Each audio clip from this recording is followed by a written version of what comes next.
क्या होगा गोंदी? मैंने पूछा। मैं तेरी दीवानी हूं, लेकिन मेरे बाल वापस कर दे, वरना मैं तेरी दुश्मन हो जाऊंगी। मैं तेरा ये सुंदर मुखड़ा स्याह कर दूंगी, मैं तेरी दोनों आंखें फोड़ दूंगी, मैं तुझे अपाहिज बना दूंगी। मेरे पास अब भी बड़ी शक्ति है। ओह, तो अब भी तूने वो शक्ति क्यों ना आजमाई? मैंने पूछा। तू जानता है, अच्छी तरह जानता है, मैं तुझसे प्रेम करती हूँ, बहुत ज्यादा प्रेम करती हूँ। ये मेरा प्रेम ही है जो मुझे जगह जगह तेरे लिए भटकने पर मजबूर कर रहा है, वरना मैं तुझे अब तक किसी अंधे कुएं में धकेल चुकी होती। मुझे अपना दुश्मन ना बना, मेरे बाल वापस कर दे। मैं कहती हूँ मेरे बाल वापस कर दे। इसका चेहरा बेहद खौफनाक हो गया था। बड़ी ही बेवकूफ है गोंदी, मैं तेरा असली दुश्मन हूँ, मैं तुझसे बेपनाह नफरत करता हूँ। यूं समझ, इस पूरी दुनिया में मुझे सबसे ज्यादा नफरत तुझसे है। मैं पूरी कोशिश कर रहा हूँ तुझे फना कर दूं, और एक दिन मैं इसमें जरूर कामयाब हो जाऊंगा। सुन, मुझे तेरे इन बालों की लट चाहिए थी, अब ये मैंने हासिल कर ली है। तू अपनी शक्ति से इसे छीन ले, वरना मैं इसे हर उस मौका पर चलाऊंगा जब तुझे अजियत देना मकसूद होगी। आह पापी हत्यारे, आखिरी बार कह रही हूं, देख सुन, आखिरी बार कह रही हूं। गोंदी का क्या हुआ? ये जवाब दे। मर गई हत्यारी कहीं की, अब इसका हशर भी नहीं मिल सकेगा। तूने एक और खून कर दिया, मैंने उसे नफरत से घूरा। मैं हर उस औरत को खत्म कर दूंगी जो तेरे नजदीक आएगी। समझा? तो मेरे सिवा संसार की किसी औरत को नहीं अपना सकेगा। तेरा शरीर मेरा है, सिर्फ मेरा है। अरे हाँ, एक बात तो बता, तूने गोंदी को क्यों माफ कर दिया? क्या उसकी पहली रात तेरे इल्म में नहीं थी? मैंने पूछा। मैं तो साए की तरह तेरे पीछे रहती हूँ, और सिर्फ इस समय तेरे आड़े आती हूँ जब कोई औरत तेरे पास होती है, और भरोसा रख के कभी कोई औरत जो तेरे नजदीक आएगी वो जिंदा बच न सकेगी। अब ऐसा नहीं होगा मुनरमा, मैंने हंसते हुए कहा। क्यों ना होगा? वो हो रहा, तो देख लेना। अब मैं जल्द ही किसी लड़की को अपने करीब लाऊंगा, जहां मैं उसके साथ सोऊंगा, वहां आग भी रोशन होगी और तेरे बाल मेरे पास होंगे। अगर तूने कोई गड़बड़ की तो मैं तेरा एक एक बाल आग में डालता रहूंगा। मुझे मालूम हो गया कि इस तरह तू रोशनी में भी आ जाती है, मैंने मुस्कुराते हुए कहा। मनोरमा का यह हशर देखकर मेरा दिल बहुत खुश हो गया था और मुझे तरपाने में बड़ा लुत्फ महसूस कर रहा था। मनोरमा का चेहरा स्याह होता जा रहा था, वो सख्त पेचोताप खा रही थी। फिर वो आखिरी बार बोली, तो तुम मेरे बाल वापस नहीं करोगे? हरगिज नहीं, मैंने लट उसकी तरफ झुल्लाई। तो फिर याद रखना, अब मनोरमा सिर्फ इन औरतों की दुश्मन ना होगी जो तेरे नजदीक आएगी, बल्कि अब मैं तेरी भी दुश्मन हूं। अब मैं तुझे भी नुकसान पहुंचाऊंगी। अभी से शुरू कर दे मनोरमा, तू जानती है तो मेरा कुछ नहीं बिगाड़ सकती, मैंने हंसते हुए कहा। देख लूंगी, मैं तुझे देख लूंगी। वो आगे बढ़ गई और मैं उसे जाते हुए देखता रहा। फिर मैंने बालों के उस लट को चूम लिया जिसके आखिरी सिरे पर बेचारी गोंदी का खून लगा हुआ था। बहरहाल चूंकि लट इस वक्त उखाड़ी गई थी जब गोंदी के बदन पर मनोरमा का कब्जा था, इसलिए ये लट मनोरमा के बालों की लट्ठी थी। मनोरमा गायब हो गई, लेकिन मेरा काम अब बन गया था। मैंने एक बात अब भी मनोरमा से छुपाई थी, वो ये कि मैं उसके नाखूनों से उसे पहचान सकता हूँ। ये नुक्ता मैंने भी अभी छुपाए रखा था और इसका पोशीदा रहना ही बेहतर था। बहरहाल फिर मैं तनहा रह गया। बालों की लट मैंने नहायत एहतियात से रख ली और फिर उसी जगह लेट गया। मनोरमा अगर मेरे खिलाफ कुछ करने की कोशिश भी करती तो उसकी हमाकत थी, अब उसकी ये शक्ति भी नहीं थी कि वह मुझसे भिड़ जाए। दूसरे दिन सुबह मैं फिर चल पड़ा। आज मेरी ज़हनी कैफियत ज्यादा दुरुस्त नहीं थी। मैं अब इस मुल्क से ही निकल जाना चाहता था। जितना वक्त मैंने यहाँ गुजारा था और जितनी उलझनों में यहाँ गिरफ्तार हुआ था, इतना किसी और सिलसिला में नहीं हुआ था। मैं बेदीन था प्रोफेसर, बेदीन हूँ, लेकिन जादू सीखने के लिए जो कुछ करना पड़ता था उसे मेरी लाउबाली फितरत भी बर्दाश्त नहीं कर सकती थी। और बकौल साधु के दूसरे किस्म का गायन तो उसके हसूल में भी बेपनाह मुश्किलात थी। साधुओं को तलाश किया जाए, उनकी खुशामदी की जाए और उसके बाद भी सैकड़ों हंगामे, सैकड़ों नखरे, सैकड़ों झगड़े। चुनाचे मैंने इस इल्म से ही दस्तबरदार होने का फैसला कर लिया और सोचा कि यहाँ से निकल ही जाऊं तो बेहतर है। लेकिन कहाँ जाऊं? किसी दूसरे मुल्क, किसी दूसरी सरजमीन की तलाश में उसके बारे में मालूमात करना जरूरी है। तब मुझे याद आया कि मैंने एक तवील अरसे से अपने सबसे सच्चे, सबसे मुखलिस दोस्तों को नजरअंदाज करके रखा हुआ है। आसमान पर बिखरे हुए सितारे मेरे हमराज, मेरे मोहसन। मेरी निगाहें आसमान की तरफ उठ गईं। सितारे अभी पोशीदा थे। चुनाचे मैंने सोचा कि आज की रात अपने दोस्तों से बातें करते हुए गुजारूंगा। वो मेरे सच्चे हमदर्द हैं, यकीनन मेरा साथ देंगे। मैंने घोड़े के अंदाज में थकन महसूस की और बेदिली से उसे एक जगह रोक दिया, जिन खोई और उससे आजाद छोड़ दिया। खुद में एक पहाड़ी चट्टान से टेक लगाकर बैठ गया। अब मुझे सिर्फ रात होने का इंतजार था। मैं इस इलाके से दिल बर्दाश्ता हो गया था। तब अचानक पुश्त पर मुझे किसी के कदमों की आवाज सुनाई थी और मैंने घूम कर देखा और उछल पड़ा। साधु करनामी की सूरत मेरे लिए अजनबी नहीं थी। वो होठों पर मुस्कुराहट लिए मेरी जानिब आ रहा था। बहर सूरत एक उम्दा इंसान था और मैं किसी हद तक उससे मुतासर भी था। चुनाचे मैंने खड़े होकर उसका इस्तकबाल किया और करनामी मेरे नजदीक पहुंच गया। कैसे हो बालिक? उसने मुस्कुराते हुए पूछा। ठीक हूं, तुम्हारा देश छोड़कर जा रहा हूं। अरे कहां? क्या ये तुम्हारा देश नहीं है? मैंने शायद तुम्हें पहले भी बताया था महाराज कि मैं सारी धरती का इंसान हूं, मेरी दुनिया महदूद नहीं है। बात मेरी समझ में नहीं आई बालिक। तुमने खुद ही कहा था करनामी महाराज कि मैं आम लोगों में से नहीं हूं। गलत तो नहीं कहा था, मेरा ज्ञान यही बताता है तेरे जन्म कुंडली को तलाश करना नामुमकिन है। मैंने बड़ी कोशिश की कि तेरे बारे में मालूम करूं, परंतु मैं इससे नाकाम रहा। तब मेरे वीरों ने बताया कि तेरे सितारे आकाश के उन कोनों में छुपे हुए हैं जो मंच की निगाहों से ओझल हैं, और बालिक जिनके सितारे मंच न देख सकें वो देवता होते हैं, अवतार होते हैं, या ऐसे लोग होते हैं जिनके बारे में भगवान ने मंच को बताना ठीक नहीं समझा। मैंने वही बात कह दी जो मुझे मालूम है। तुम्हारा ख्याल दुरुस्त है करनामी महाराज। मैं सदियों का इंसान हूं, और जब मैं जिंदगी से थक जाता हूं तो फिर सुकून की नींद अपना देता हूं। मुझे ना इंसानों से बैर है ना मोहब्बत। मैं तो इनके दरमियान आता हूं, इनके माहौल को, इनकी तहजीब को देखता हूं और अपनी किताब मुरत्तब करता रहता हूं। सबसे ज्यादा मोहब्बत मुझे अपनी किताब के औराक से है जो तारीख की सच्ची कहानी सुनाते हैं, जिसे मैं रकम कर रहा हूं। मेरा मन कहता था तू महान है बालिक, बिलाशुबा तेरे पास संसार के बहुत से आदर्श होंगे। हाँ, मैंने सदियों को अपनी आंखों के सामने गुजरते देखा है। मुझे इल्म से मोहब्बत रही है और आज भी मैं इल्म के लिए सरगर्दा हूं, और शायद सदियों बाद के इंसानों से कुछ सीख लेने का ख्वाहा होगा। मेरे देश से तुम्हारा मन क्यों भर गया? बस यहाँ कुछ नहीं है, मैं यहाँ से आगे जाना चाहता हूँ। मैं ये देश छोड़ देना चाहता हूँ। ये उलझनों की सरजमीन है और मैं आजाद से हिंद का मालिक। और मनोरमा से बदला न लोगे? करनामी ने पूछा। नहीं, वो औरत मेरा क्या बिगाड़ सकती है? उसे मेरा क्या बिगाड़ा है? बस मुझे उससे यही पुरखाश थी कि उसने उन लोगों को हलाक कर दिया जिनका थोड़ा बहुत ताल्लुक मुझसे था, लेकिन अब यह मेरा मामला नहीं है। मैं तो देश छोड़ ही रहा हूँ। और यह हकीकत थी प्रोफेसर के अचानक मेरे ज़हन में कुछ झुंझलाहटों ने जन्म ले लिया था। मैंने वाकई सोच लिया था कि अब यहाँ रहना फजूल है। अगर फौरी तौर पर मेरे मतलब की कोई सरजमीन न मिल गई तो फिर मैं सोना पसंद करूंगा, तवील और गहरी नींद। मेरे देश से ऐसे न जा बालिक, यहाँ भी बहुत कुछ है, तुझे बहुत कुछ मिलेगा। मैंने पहले भी कहा था कि अगर तू गयान चाहता है तो मैं तुझे रास्ते दिखा सकता हूँ। आज मैं वही बात कर रहा हूँ। तुम इस देश के एक अच्छे इंसान हो करनामी। मेरी किताब में तुम्हारा नाम एक अच्छे इंसान की हैसियत से दर्ज होगा, और अगर कभी किसी भी दौर में तारीख की यह सच्ची किताब इस दौर के इंसानों के सामने आई तो इसमें तुम्हारा नाम जरूर देखेंगे। मैं उठ गया। अब मुझे सितारों की आमद का भी इंतजार नहीं था। मुझे समंदर की तलाश थी जिन पर जो कुछ सवार हुआ था इसे मैं फौरी तौर पर पूरा कर देना चाहता था। करनामी ने मुझसे बहुत सी बातें की, लेकिन मैं उन पर कोई तवज्जो नहीं दे रहा था और चलता रहा। रास्तों से बेनियाज मुझ पर नींद सवार थी, और फिर जब समंदर की चिंगार सुनाई दी तो मुझे यूं लगा जैसे माँ की आगोश मेरे लिए वाह हो। मुझे धीमे सुरों में कोई लोरी गुनगुना रही हूँ। मेरी आंखें एक दूसरे से जुड़ने लगीं। मुश्किल मेरे कदम मुझे समंदर तक ले गए, और फिर मैंने खुद को समंदर के नर्म बिस्तर पर गिरा दिया, गहरे और गहरे समंदर की तरफ। और फिर मैं दुनिया से बेखबर हो गया। मुझे मेरी मुहाफिज बन गई, न जाने कब तक के लिए। समंदर माँ की नर्म आगोश की मानित। मैं माँ और बाप के लफ्ज से आशना जरूर हूँ प्रोफेसर, लेकिन मुझे इन लफ्जों की दिलकशी और इनके साथ उभरने वाले तस्वुर से नावाकिफियत है। हाँ, मैंने लोगों के जज्बात और अपने मुशाहिदे से माँ का एहसास किया है।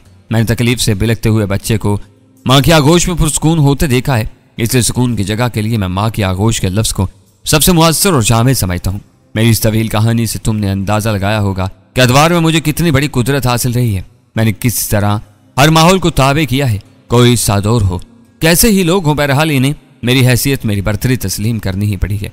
लेकिन इस तवील तर जिंदगी में जब मैंने अपने बारे में गौर किया तो खुद को बेशुमार चीजों से महरूम पाया, और प्रोफेसर मैं इन चीजों के हसूल में खुद को बेबस भी पाने लगा था, जिनमें से एक माँ भी है। मेरी ये कहानी सबक देती है कि लम्हाती जिंदगी में खुद को मुकम्मल समझ लेने वाले किस कदर अहमक होते हैं। मैंने इस तवील जिंदगी में भी अपनी मर्जी के मुताबिक वो चीजें हासिल करने में नाकामी का मुंह देखा जिन्हें मैं हासिल करने का ख्वाहिशमंद था। बड़ी उम्दा बात कही है तुमने, प्रोफेसर खाबर ने गर्दन हिलाते हुए कहा। गहरी नींद सो जाने के बाद आपके एहसासात भी सो जाते होंगे। इस वक्त आपके जहन में कोई बात ना होती होगी? फरजाना ने पूछा। हाँ, इस इंसान की माने जो बिस्तर पर सुकून की नींद सो जाता है, उसने जवाब दिया। क्या समंदर का कोई तूफान या समंदर में कोई हादसा आपको जगा नहीं सकता था? फरोजा भी खामोश न रह सकी। जगा सकता था, लेकिन हादसे मेरे लिए नुकसानदेह नहीं होते, इसलिए मैंने कभी उनकी परवाह नहीं की। ऐसे औकात में मेरी कैफियत इन इंसानों की होती है जैसे सोते में किसी चीज के गिरने की आहट महसूस होती है, लेकिन उससे अंदाजा होता है कि क्या चीज गिरी है, इसलिए उसकी परवाह किए बगैर दोबारा करवट बदल कर सो जाता है। लेकिन हमारे मसले में तो ऐसा नहीं हुआ था। फरोजा बोली। मैं इंसानों की एक अलहदा किस्म में जरूर हूँ, लेकिन मेरी जरूरियात वो तुमने दूसरे इंसानों से मुखलिफ नहीं पाई होगी। मसलन खुराक। यह हकीकत है कि अगर खुराक न मिले तब भी मैं ना तो मुतमहल हूँगा और ना मेरी कैफियत खराब होगी, लेकिन खुराक के हसूल के बाद जो सुकून मिलता है उसे तुम मेरी जरूरत समझ सकते हो प्रोफेसर।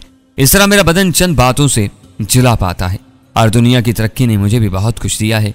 मसलन अपने जिस्म की तरोताजगी के लिए मैंने इस बार ऐसी इजाद की थी जिससे मेरा जिस्म मुतासर न हो। तुम दुरुस्त जुबान में समझो, मुझे इल्म हो गया कि अब जिस सदी में सो रहा हूं उसके बाद की सदियों का इंसान बेहद खतरनाक होगा। ऐसी जहरीली गैसों पर काबू पा लेगा जो दूर दूर तक तबाही फैलाएगी। बारूदी कुव्वत के अलावा वह बहुत सी कुव्वतों को ताबे कर लेगा और इस तरह खतरात बढ़ जाएंगे। चुनाचे मैंने अपने बदन को इन खतरात से महफूज किया था। ओह ये बात है, खावर ने गर्दन हिलाई। हाँ प्रोफेसर, और इसमें कोई यावा कोई नहीं है। तो तुम बता रहे थे कि समंदर की आगोश में सोए थे, फरोजा बोली। हाँ, और मैंने उसे माँ की आगोश से तशबीह दी थी। वह मुस्कुरा कर बोला। हमें याद है, फरजाना ने कहा। और माँ की आगोश भी याद है? उसने पूछा। और वो नहीं, फरजाना ने जवाब दिया। ये बच्चियां भी इस लम्स से नामानूस हैं। मेरी बीवी, इनका बचपन ही में इंतकाल कर गई थी। ओह, इस तरह हम लोगों में कोई बात मुश्तरक तो निकली। बहरहाल मैं माँ की आगोश का तजिया इसीलिए कर रहा था कि इस आगोश में बड़ा सुकून है और इस पुरस्कून आगोश में सोते हुए अगर कोई जगाने की कोशिश करे तो बहुत गुस्सा आता है। मुझे कोई अंदाजा नहीं था कि समंदर में सोते हुए मुझे कितना अरसा गुजर चुका है। मेरी नींद इस कदर गहरी थी कि मुझे इस दौरान होने वाले वाकयात भी याद नहीं रहे। मैं तो इस वक्त जागा जब न जाने कैसे धमाके मेरे कानों में गूंज रहे थे। मेरी कैफियत ऐसी थी जैसे किसी को कच्ची नींद से जगा दिया जाए। मैंने ख्वाबीदा आंखों से इर्द गिर्द के माहौल को देखा और फिर मुझे हैरत हुई। न जाने मैं किसी समंदरी मखलूक के दरमियान था या पागलों की बस्ती में। मैंने महसूस किया कि मैं किसी ऊंची जगह पर हूं और मेरे गिर्द बेशुमार लोग खड़े हुए थे, रंगारंग लिबास पहने, माथों पर तिलक लगाए। इनके हाथों में अजीब किस्म के छोटी छोटी लकड़ियों के साथ थे। जिस चीज से धमाके पैदा हो रहे थे वो ढोल की आवाज थी जो सोते हुए ज़हन पर ऐसी ही ज़रबें लगा रही थी जैसे धमाके हो रहे हों। लेकिन इन गधों के हाथ कहां से लग गया और इर्द गिर्द के माहौल से यह भी नहीं एहसास होता था कि यह समंदर है। पता तो चलता था कि मैं अभी तक इन्हीं आरियाओं की सरजमीन पर था जहां से मैंने परेशान होकर निकल जाने का अहद किया था। इनके लिबासों और पेशानी के निशानों से इस बात का अंदाजा होता था कि वो नस्लन और मजहबन हिंदू हैं। बाद में मैंने इन हालात का मजीद जायजा लिया और मुझे पता चला कि एक जमीन से कदरे ऊंचे मिट्टी के चबूतरे पर हूं। मेरे चारों तरफ खुशबुएं थीं जिनका धुआं मुझे किसी हद तक नागवार महसूस हो रहा था। लेकिन आखिर ये क्या लगवियत। मैं उठकर बैठ गया और मेरे उठते ही बेशुमार आवाजें गूंज उठी। हे भगवान, हे हरे शंकर, हरे ओम। और फिर शंख और मजीरे बजने लगे। कान फाड़ देने वाली आवाजें चारों तरफ से ऊपर रही थी और उसके साथ ही लोग चीख रहे थे, जाग उठा धन दासेव, अपरम प्रधान जाग उठा, चमत्कार हो गया, धनवाद चमत्कार हो गया, जाग उठा, भाग हमारे और अब चिंता नहीं, अपरमकार हो गया।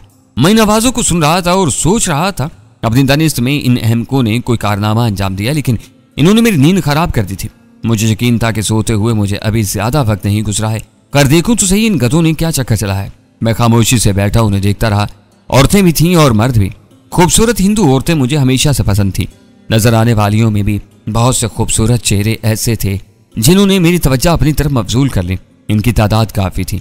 बहरहाल इस वक्त तो मैं अपने इस तरह जाग जाने से ज्यादा खुश नहीं था, इसलिए पूरी तरह इनके चेहरों का जायजा नहीं ले सका। मैं तो उन लोगों को देख रहा था जो मेरे इस तरह जाग जाने से बेहद खुश नजर आ रहे थे। न जाने क्यों अब तो इनसे मालूम ही करना पड़ेगा। चुनाचे मैं चबूतरे पर खड़ा हो गया। कुछ लोग सहमे हुए भी थे और इनके चेहरों पर अकीदत भी नजर आ रही थी। मैंने बेवजारी से उन्हें देखा और फिर इन्हीं करीब आने का इशारा किया। 2-3 बूढ़े आदमी हाथ जोड़े मेरे नजदीक पहुंच गए। उन्होंने मुझे प्रणाम किया था। क्या बात है, क्यों जमा हुए हो तुम लोग? मैंने भारी आवाज में पूछा। हे अपरम प्रधान, हम तेरा स्वागत करते हैं। हम अपने दरमियान तुझे पाकर बहुत खुश हैं। हम जानते हैं तू हमारे सारे कष्ट दूर कर देगा। हम तेरा स्वागत करते हैं भगवान। ओह, मगर तुम मुझे निकाल कहां से लाए? सत सागर से महाराज, सत सागर से। वो हाथ जोड़कर बोले। क्या फजूल बकवास लगा रखी है, किसी ढंग के आदमी को बुलाओ, मैंने झुल्लाए हुए अंदाज में कहा और वो सहमे हुए अंदाज में पीछे हटके और एक दूसरे की शक्ल देखने लगे। तब उनके अकब से एक शख्स आगे बढ़ा और मेरे सामने पहुंच गया। एक दराज कामत बूढ़ा था। उसकी दाढ़ी काफी लंबी थी और लंबे लंबे बाल जटाओं की शक्ल में बिखरे हुए थे।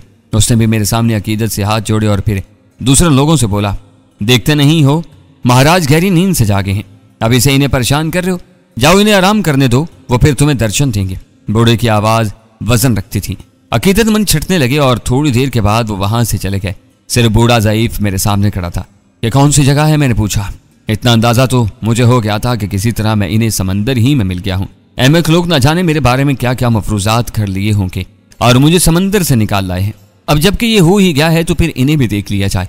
नींद तो अब टूट ही गई थी। कष्ट भूमि है महाराज, कष्ट भूमि, जहां हम जीवन कठिनाएं भोग रहे हैं। बूढ़े ने जवाब दिया, तुम्हारी बस्ती कहाँ है? पहाड़ों में रहते हैं महाराज, गुफाओं में रहते हैं। ओह क्यों? सूर्य शक्ल से तो तुम लोग समझदार लगते हो। हे अपरम प्रधान, यही तो रोना है। हमसे हमारे घर छीन लिए गए हैं, दरबदर कर दिया गया है हमें, परंतु अब तू जाग उठा है, अब हमारे कष्ट दूर हो जाएंगे। तुम्हारा क्या नाम है? मैंने उसकी बकवास से बोर होकर पूछा। हरिदास। दास का नाम हरिदास है। तो हरिदास, तुमने मुझे गहरी नींद से जगाया है। क्या तुम्हारे पास कोई ऐसी गुफा नहीं है जहां मेरे लिए जगह बन सके? मैं अभी तुम्हारी कुछ नहीं सुनूंगा, पहले तुम्हें मुझे होश में लाने के लिए कुछ करना होगा। जुग जुग भगवान, महाराज चंद्रगुप्त ने खुद आपके लिए एक गुफा खाली करवाई है। पधारो महाराज पधारो, उसने इस्तकबालिया अंदाज में कहा और मैं उसके साथ चल पड़ा। पहाड़ी इलाका था, सब्जा तो इस सरजमीन के चप्पे चप्पे पर था, और जिसकी खूबी थी मैंने यहाँ कहीं भी खुशकी नहीं देखी थी। इस सिलसिले में यह सरजमीन मुझे बहुत पसंद आई थी। एक ऊंचा पहाड़ी सिलसिला दूर तक चला गया था और इन पहाड़ों में जगह जगह सुराख थे। यही सुराख इन लोगों का मस्कन थे। सुराखों में लोग आते जाते नजर आ रहे थे। वो सब रुक कर मुझे देखने लगे थे, लेकिन इस वक्त मैंने उनकी तरफ तवज्जो नहीं थी। मैं एक अजीब सी बेकैफी महसूस कर रहा था। बहरहाल मैं गार में आ गया जिसे हद्दुल इम्कान सजाने की कोशिश की गई थी। हरिदास, मैंने बूढ़े को पुकारा। महाराज, दास हाजिर है, वो हाथ जोड़कर बोला। क्या तुम आग का बंदोबस्त कर सकते हो? मैं स्नान करूंगा, मैंने कहा, और बूढ़ा सर खुजाने लगा। क्या महाराज गर्म पानी से स्नान करेंगे? उसने पूछा। नहीं, देखती हुई आग से। तुम्हारे यहाँ लकड़ियां तो मिल जाती होंगी? मैंने पूछा। हाँ हाँ महाराज, चिंता मत करें, जितनी मन चाहे, बस तो किसी मुनासिब जगह एक बड़ा अलाव चलवाओ और इसमें खूब तेज आग रोशन कर दो। आग जितनी दहका सकते हो दहका दो, मैं इसके बाद ही तुम लोगों से बात कर सकूंगा। मैंने कहा। जो आ गया महाराज, उसने बुखलाए हुए अंदाज में कहा, और मैं फीकी सी हंस कर रह गया। बूढ़ा बाहर निकल गया था। यह सब कुछ नया नहीं था प्रोफेसर, और मुझे वही बातें वही अंदाज दोहराना भी पसंद नहीं था। लेकिन अगर तुम गौर करो तो इससे एक बात की तस्दीक होती है, इंसान इब्तदा ही से मुहय्यर अकूल वाक़यात से मुतासिर होता रहा है। वह हमेशा इन चीज़ों से मरूब हुआ है जो इनकी समझ में नहीं आती, और शायद आज तक इंसान अपनी इस फितरत का ताबे है। इसकी आदत आज तक नहीं बदल सकी। बहरहाल अभी मुझे इन लोगों के बारे में मालूमात नहीं थी। न जाने कौन थे, कौन से इलाके से ताल्लुक़ रखते थे, मुझसे क्या चाहते थे, लेकिन जो बकवास उन्होंने की थी इससे पता चलता था किसी मुसीबत के शिकार है, और मुसीबत के वक्त इंसान इन्हीं तवाहमात का सहारा लेता है। बहरहाल ये सब कुछ हुआ मेरी मर्जी के खिलाफ था। मैं अभी जागना नहीं चाहता था। अभी तो मुझे सोए हुए कुछ वक्त ही नहीं गुजरा था। अब आग ही मेरे बदन की कहूलत दूर कर सकती थी। लेकिन एक बात सोचने की और थी, इन्होंने किसी चंद्रगुप्त का नाम लिया था। ये शख्स कौन था? बज़ाहिर ये पहाड़ों में रहने वाले एक गिरोह की हैसियत रखते थे। इनकी कोई हुकूमत तो मालूम नहीं होती थी, लेकिन थोड़ी देर के बाद मेरे ज़हन की सारी थकन अचानक दूर हो गई। दो खूबसूरत लड़कियां अंदर दाखिल हो गई थीं। दासियां हैं महाराज, मेरा नाम बेला है और ये कामनी है। इन्होंने बेतकल्फी से कहा। अल्लड़ और किसी कदर शोख मालूम होती थी। इनकी आंखों में मेरे लिए खौफ भी नहीं था। यहाँ क्यों आई हो? मैंने पूछा। सेवा करने महाराज। ओह तो सेवा करो, मैं मुस्कुरा कर बोला। आज्ञा दे महाराज, दोनों मुस्तद्दी से बोली। तुम्हें किसने भेजा है? हरिदास महाराज ने। ये हरिदास कौन है? वही जो अभी आपके पास से गए हैं।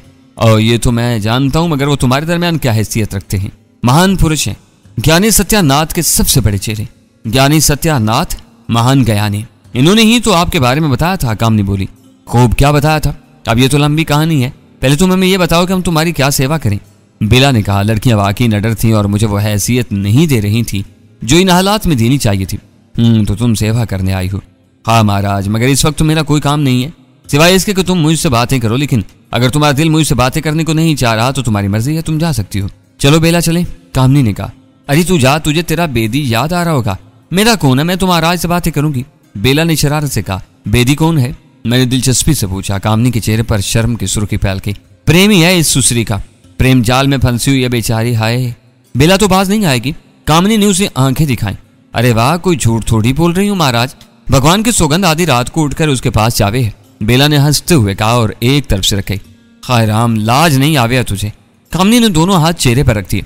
ए लो महाराज, इसमें लाज की क्या बात है? कोई बात है भला? बिल्कुल नहीं, मैंने दिलचस्पी लेते हुए कहा। समझाओ इसे। तुम भी तो इसके बारे में बताओ कामनी, क्या ये किसी से प्रेम नहीं करती? मैंने पूछा। अरे हम ऐसे गुड़ ही नहीं जिसमें चूंठे लगे, बेला ने कहा। क्या मतलब? मैंने पूछा। ये बड़ी कठोर है महाराज, बेचारे सत्तू ने इससे प्रेम बोल कहे। इसने रात को इसे बुला लिया और दूसरी तरफ उसके चाचा को भी। इसे छुपाकर उसने सत्तू से कहा कि वो फिर से कहेगा कि क्या कह रहा था। बस फिर क्या था, सत्तू ने प्रेम बोल कहे और उसके चचा ने फटे हुए जूते से उसकी वो पिटाई की कि बस देखते रहो। कामनी ने जवाब दिया। मैं बेसाख्ता हंस पड़ा। इस समय सहमे चेहरों से मुझे वहशत हो रही थी। लेकिन इन बेतकल्लुफ लड़कियों की थोड़ी ही देर की गुफ्तगू ने मेरे ज़हन को शगुफ्तगी बख्श दी थी। अच्छा कामनी तुम जाओ, मैं बेला से बातें करूंगा। भगवान करे ये तुम्हारे प्रेम जाल में फंस जाए। कामनी इसे कोसती हुई बोली और मुंह बसोरती हुई बाहर निकल गई। बेला क्या लगा रही थी। मैं खामोशी से देखता रहा और फिर एक बार मेरे चेहरे की तरफ देखकर वो एकदम संजीदा होगी। हाय राम, आप महाराज, आप नाराज तो नहीं हुए? क्यों, इसमें नाराज होने की क्या बात है, मैंने कहा और वो फिर हंस पड़ी। बस मुझे तो नहीं मालूम, मगर दूसरे लोग तुम्हें न जाने क्या क्या समझ रहे। हरिदास जी तो तुम्हारे नाम से कांप रहे थे। हमें बहुत समझाया कि हम तुम्हारी सेवा बड़े मन से करें। अगर अपरम प्रधान नाराज हो गए तो पूरी आबादी पर कष्ट आ जाएगा। तुम बताओ महाराज, ऐसा होगा तो नहीं? उसने मासूमियत से सवाल किया। नहीं होगा, लेकिन एक शर्त पर। शर्त? कैसी शर्त महाराज? उसने पूछा।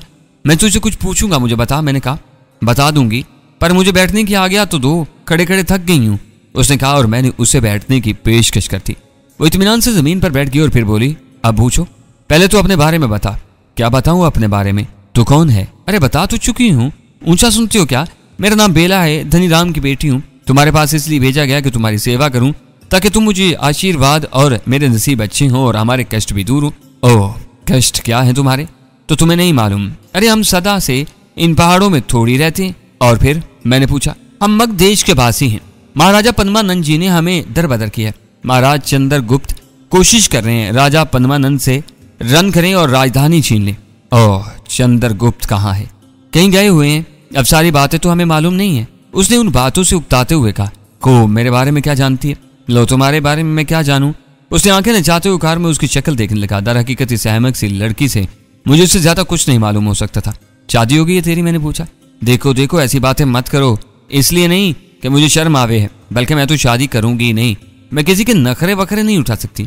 मैंने माता जी से पहले ही कह दिया था। अरे वाह, एक तो शादी करो, ऊपर से पतिदेव के नखरे उठाओ। यूं ईंटते हुए आते हैं जैसे लंका जीत कर आए हो। फिर इनके चरण धुलवाओ, इनके लिए भोजन परोसो, और जब वो भोजन ठोस रहे हो तो बैठकर इन्हें पंखा झीलो, जैसे स्वर्ग का ठेका इन्होंने ही ले रखा हो। इसने इस अंदाज में कहा कि मैं बहुत मासूस हुआ। जाग जाने की आदि कोफ इस लड़की ने दूर कर दी थी। तो तू शादी नहीं करेगी? मैंने लतीफ होते हुए कहा। ना महाराज, ना भगवान करे। हाय, मैं तो कहती हूँ वह हत्यारा कोड़ी ही हो जाए जो मुझसे शादी करने आए। बेला दांत पीस कर बोली। प्रेम भी नहीं किया बेला? लो, प्रेम करके क्या करूं? किसी से प्रेम करूं तो फिर वो शादी के लिए कहेगा। तुम नहीं जानते महाराज, ये मर्द बड़े ही नीच जात हुए हैं। जब प्रेम करते हैं तो ऐसी बातें करते हैं जैसे जीवन भर चरण धो धो कर पियेंगे, और जब इनकी बात मानकर शादी कर लो तो बस सारा प्रेम भूल जावे हैं। ना महाराज, मैं प्रेम के चक्कर में ना पड़ूं। बड़ी अच्छी लड़की है तुम, मैंने गहरी सांस लेकर कहा। उसकी बातों ने मुझे बहुत महसूस किया था। अब हम जाएं महाराज? कोई काम हो तो बताओ। कोई काम नहीं है बेला, बस तुम आती रहना। हाँ हाँ, आएंगे। जय राम जी की।